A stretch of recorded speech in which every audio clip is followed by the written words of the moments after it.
السلام علیکم ورحمۃ اللہ وبرکاتہ۔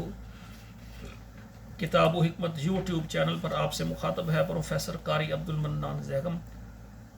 آج آپ کے سامنے اللہ کی مہربانی سے یہ قرآن مجید کا 11واں پارہ ہے، سورہ توبہ ہے، آیت نمبر 111 سے 115 تک 5 آیات پہلے میں تلاوت کروں گا اور پھر اس کا ترجمہ عرض کروں گا۔ اعوذ باللہ من الشیطان الرجیم، بسم اللہ الرحمن الرحیم۔ ان اللہ اشترى من المؤمنین انفسهم واموالهم بان لهم الجنہ یقاتلون فی سبیل اللہ فیقتلون ویقتلون وعدا علیہ حقا فی التوراة والانجیل والقرآن ومن اوفى بعہدہ من اللہ فاستبشروا ببیعکم الذی بایعتم بہ وذلک هو الفوز العظیم۔ التائبون العابدون الحامدون السائحون الراکعون الساجدون الآمرون بالمعروف والناهون عن المنکر والحافظون لحدود اللہ وبشر المؤمنین۔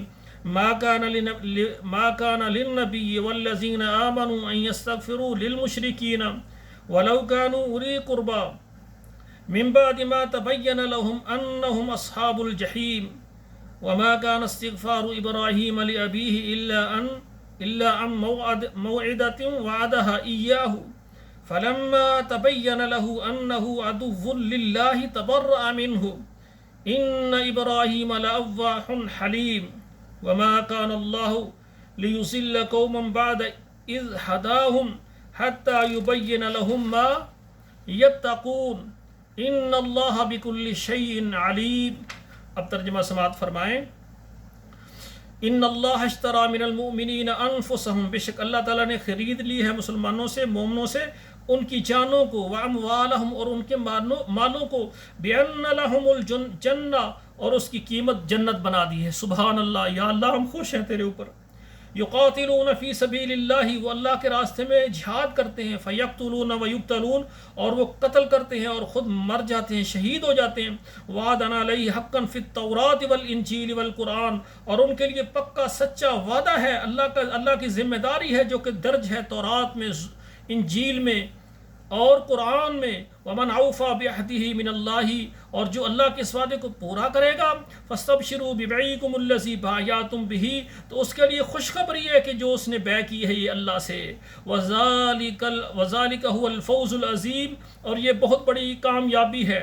التائبون العابدون الحامدون السائحون الراکعون الساجدون الآمرون بالمعروف، توبہ کرنے والے، عبادت کرنے والے، شکر کرنے والے، بے تعلق رہنے والے یا روزے دار، روزہ رکھنے والے، الراکعون رکوع کرنے والے، سجدہ کرنے والے، الآمرون بالمعروف نیکی کا حکم کرنے والے، والناہون عن المنکر اور برائی سے روکنے والے، والحافظون لحدود اللہ اور اللہ کی حدود کی حفاظت کرنے والے، وبشر المؤمنین اور آپ خوشخبری دیں مومنوں کو۔ ما کان للنبی اور نہیں ہے لائق نبی کے لیے، والذین آمنوا اور مسلمانوں کے لیے، ان یستغفروا للمشرکین ولو کانوا اولی قربی، وہ مشرکوں کے لیے وہ بخشش کی دعا کرنے چاہے وہ ان کے قریبی کیوں نہ ہوں، من بعد اس کے بعد ما تبین لہم انہم اصحاب الجحیم، یہ واضح کھل کر پتہ چل گیا کہ یہ جہنمی ہیں۔ وما کان استغفار ابراہیم لابیہ، اور جو بخشش مانگی ابراہیم نے اپنے والد کے لیے، الا موعدۃ وعدھا ایاہ، وہ خاص جو وعدہ اس نے کیا اس کو پورا کیا ہے۔ فلما تبین لہ انہ عدو للہ تبرأ منہ، اور جب ان کو کھل کر پتہ چل گیا کہ ان کا باپ جو ہے کیا ہے، اللہ کا دشمن ہے، تبرأ منہ پھر اس سے دور ہو گئے۔ ان ابراہیم لأواہ حلیم، بے شک ابراہیم وہ کیا تھے، بردبار تھے، تحمل والے تھے، نرم دل والے تھے۔ وما کان اللہ لیضل قوما، اور اللہ تعالیٰ کسی قوم کو گمراہ نہیں کرتے، بعد اذ ہداہم جب ان کو ہدایت دی ہو، حتی یبین لہم یہاں تک تو ان کے لیے واضح ہو جائے، ما یتقون جس سے وہ بچنا چاہتے ہیں۔ ان اللہ بکل شیء علیم، بے شک اللہ تعالیٰ ہر چیز کو جاننے والے ہیں۔ میرے محترم ناظرین کرام، اللہ تعالیٰ کا ہمارے اوپر بہت بڑا احسان ہے، اللہ نے ہمیں توحید جیسی نعمت عطا فرمائی ہے۔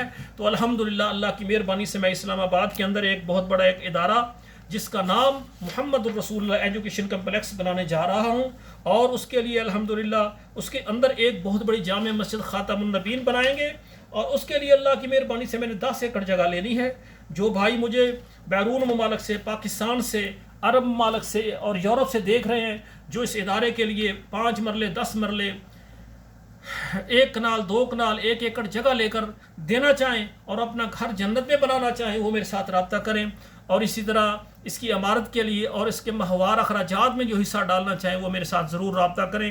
انشاءاللہ اللہ کی مہربانی سے ہم جو اس دنیا میں کریں گے اللہ کے پاس ہمارا ذخیرہ ہوتا جائے گا.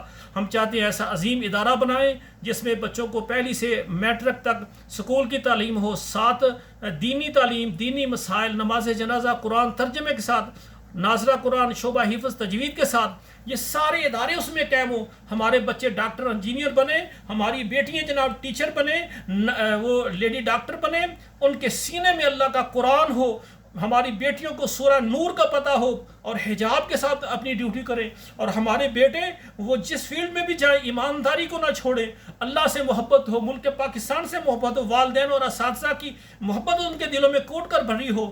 تو میرے بھائیوں، تو یہ ادارہ الحمدللہ بہت ہی عظیم ادارہ ہم بنا رہے ہیں، یہ پاکستان میں خدمات کے لیے، تربیت کرنے کے لیے، اور اسی طرح اس میں جناب لڑکوں کے لیے، عورتوں کے لیے، مردوں کے لیے الگ الگ 2 سالہ تربیتی کورسز ہوں گے. انشاءاللہ اس کے ساتھ ہم اس میں ایک ادارہ بنائیں گے طبی المستشفیٰ سعودیہ کے نام سے، طب نبوی اور طب اسلامی سے انشاءاللہ لوگوں کا علاج کریں گے. بے شمار ایسے مریض ہیں جن کے علاجوں پر لاکھوں اخراجات ہیں، 5-5 4-4 لاکھ. ایک تھائرائڈ کی مریضہ میرے پاس روحانی علاج کروا رہی ہے، وہ کہتی 4 لاکھ انہوں نے آپریشن کا کہا ہے. ہم نے کہا 3 ہفتے آپ علاج کریں، ہمارا جو لاکھوں کا خرچہ ہزاروں میں ہو جائے تو وہ فری ہے. اور اسی طرح اس میں ہم مدنی اسلامی روحانی سینٹر بنائیں گے جس میں لا علاج اور جادو، سایہ اور نظر بد اور بندش یعنی رزق اور رشتوں کی بندش، دیگر گھریلو جتنے بھی یہ جادو کی وجہ سے مسائل ہیں ان کا علاج ہوگا اللہ کی مہربانی. قرآن سے شرکیات، تویزات وغیرہ، ان سے بنگالی یہ جو شرک کرتے ہیں، کسی کے پاس آپ کو جانے کی ضرورت نہیں ہے. اللہ کا در، اللہ کا قرآن، نبی کا فرمان، اور سر جھکائیں تو اللہ کے سامنے کسی کے آگے سر نہیں جھکانا. یہ قرآن اور وظائف سے آپ کا علاج ہوگا انشاءاللہ تعالی. جو مجھے دیکھ رہے ہیں میری گزارش ہے کہ وہ میرے ساتھ تعاون کریں ادارہ کو بنانے کے لیے. اور آخری میری گزارش ہے کہ یہ میرا جو پروگرام ہے نا، اس کو آپ نے اگر سبسکرائب کیا ہے ہمارے چینل کو، اچھی بات ہے، اگر نہیں کیا تو کریں، لائک شیئر کریں. آپ کے موبائل میں واٹس اپ نمبر جتنے وہاں اس کو شیئر کریں. اور پھر میرے بھائیوں، آپ کے فیس بک ہے وہاں بھی شیئر کریں، ہر گھر تک ہمارا پیغام پہنچ جائے. ہمارا مقصد ہے ہماری بہن بیٹی گھر میں بیٹھ کر اس پروگرام کو دیکھے اور یہ قرآن جو ہے نا یہ ترجمے کے ساتھ پڑھیں. اور جب ہمارے بچوں کے سینوں میں ترجمے کے ساتھ قرآن ہوگا، ہمارے گھروں میں انشاءاللہ نفاذ اسلام ہوگا، ہمارے ملک میں اللہ کی رحمتیں ہوں گی. یہ سیلاب، یہ زلزلے، یہ عذاب پھر نہیں آئیں گے جب ہم اللہ والے ہو جائیں گے. ہم قرآن کا احترام کریں گے، قرآن کو اپنے پاس اپنے سینوں میں جمع کر کے اپنے اوپر اس کا نفاذ کر دیں گے. والسلام علیکم ورحمۃ اللہ وبرکاتہ.